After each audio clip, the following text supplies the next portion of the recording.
kasih Anda masih menyaksikan Berita Papua hari ini. Dan bagi Anda yang baru saja bergabung bersama kami, akan kami hadirkan kembali untuk Anda 3 berita utama kami hari ini.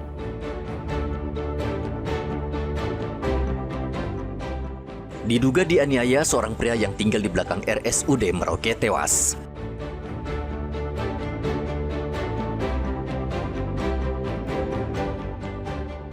Seorang pria diringkus polisi di Manokwari karena menyelundupkan sabu-sabu di celana dalam.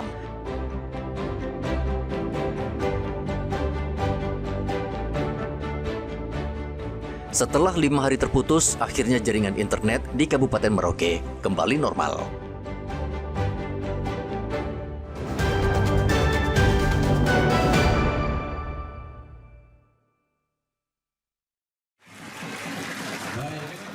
Sebanyak 1.350 penjamah makanan dari Satuan Pelayanan Pemenuhan Gizi mengikuti pelatihan yang digelar di salah satu hotel pada hari Sabtu.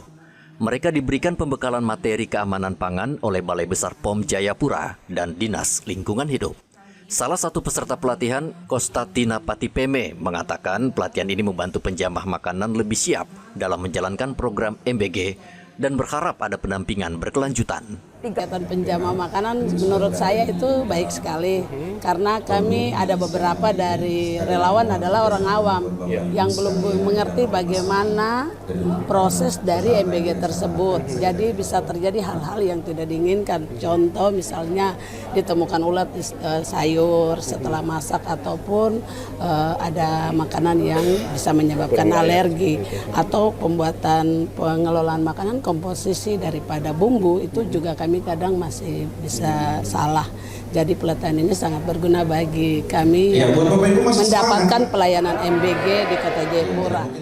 Direktur Penyediaan dan Penyaluran BGN, Eni Indarti, mengatakan penjamah makanan adalah garda terdepan penyajian menu bergizi mulai dari memasak, mengantar, hingga mencuci peralatan.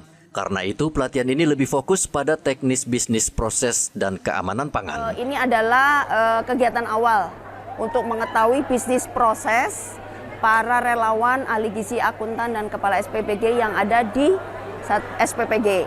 Nah, kegiatan ini karena kami relawannya itu tidak ada spesifikasi khusus untuk bekerja di dapur SPPG, bisa mama-mama, usianya bisa 50 tahun, segala macam lah, nggak apa-apa, asalkan tidak mempunyai penyakit menular dan penyakit kulit. Jadi program ini sangat bagus karena untuk salah satunya adalah meningkatkan tenaga kerja lokal, gitu. Karena mereka digaji langsung oleh mitra atau yayasan yang bekerja sama dengan BGN. BGN juga menggandeng Kementerian Kesehatan untuk memberikan literasi melalui sistem jendela kesehatan. Usai ikut pelatihan, penjamah makanan akan memperoleh sertifikasi higienis dan sanitasi. Hingga September 2025, program MBG telah menjangkau 33.000 siswa di Kota Jayapura. Hendra dan Riantonai melaporkan dari Kota Jayapura, Papua.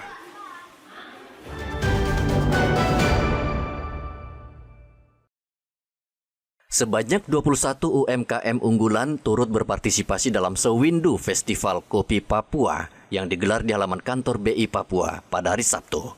Festival kopi ini menampilkan potensi kopi Papua dengan cita rasa autentik dan unik.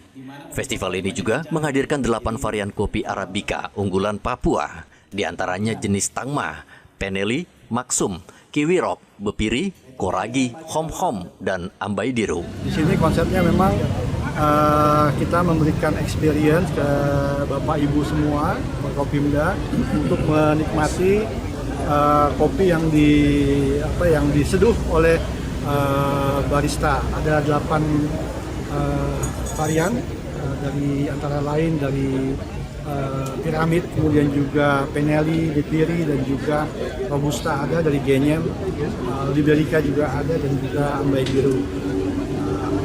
Jadi tema kita dari gunung, lembah, pantai hingga pasir global.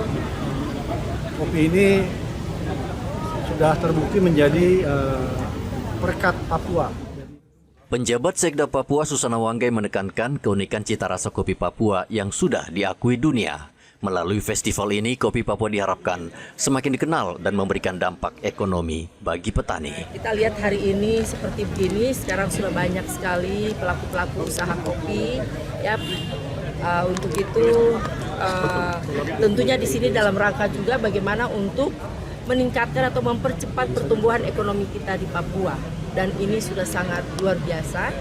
Dan tadi juga kita sudah mendengar sendiri bagaimana pelaku usaha kopi ya yang mereka sudah mengakui bahwa bagaimana usaha kopi mereka itu maju atas pendampingan, bimbingan dari pihak Bank Indonesia dan pemerintah tentunya. Sewindu Festival Kopi Papua digelar selama 2 hari dengan promosi yang konsisten. Bank Indonesia berharap kopi Papua tak hanya jadi kebanggaan masyarakat lokal, tetapi juga ikon Indonesia di kancah internasional. Hendra dan Riantonai melaporkan dari Kota Jayapura, Papua. Pemirsa, usai sudah perjumpaan kita dalam berita Papua hari ini. Bersama kru yang bertugas, saya Cynthia Deli mengucapkan terima kasih atas perhatian Anda. Selamat pagi, semangat pagi, Wanyambe.